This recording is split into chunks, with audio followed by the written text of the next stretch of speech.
ইরানের সেনাবাহিনীর প্রধান মেজর জেনারেল আমির হাতামি বলেছেন, ইসরায়েলের সঙ্গে আবারও যুদ্ধে প্রস্তুতি নিচ্ছে তেহরান।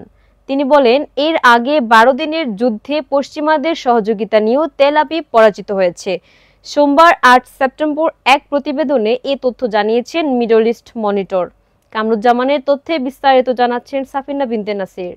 ইরানের সেনাবাহিনীর প্রধান মেজর জেনারেল আমির হাতামি বলেছেন, ইসরায়েলের সঙ্গে আবারও যুদ্ধের প্রস্তুতি নিচ্ছে তেহরান। তিনি বলেন, এর আগে ১২ দিনের যুদ্ধে পশ্চিমাদের সহযোগিতা নিয়েও তেল আবিব পরাজিত হয়েছে। সোমবার ৮ সেপ্টেম্বর এক প্রতিবেদনে এ তথ্য জানিয়েছে middle east monitor. Isfahan, Tabriz এবং হামাদান শহরে সেনাবাহিনীর ইউনিট পরিদর্শনকালে হাতামি বলেন, দখলদার ইসরায়েল ন্যাটো সহ পশ্চিমাদের সহযোগিতায় নিজেকে রক্ষা করতে চেয়েছিল, কিন্তু তারা বড় ধরনের ক্ষতির শিকার হয়েছে। তিনি আরও বলেন, ইরানের পারমাণবিক কর্মসূচি ধ্বংস করার উদ্দেশ্যে চালানো হামলার প্রতিক্রিয়া জানাতে আমাদের সেনা, নৌ ও বিমান বাহিনী সহ ইসলামিক রেভলিউশনারি গার্ড, বাজিস এবং জনগণ সর্বাত্মক সহযোগিতা করছে। তিনি বলেন, পারমাণবিক কর্মসূচি ইরানিদের রক্ষার স্বার্থেই তৈরি করা হয়েছে, তাই এটি কেউ ধ্বংস করতে পারবে না।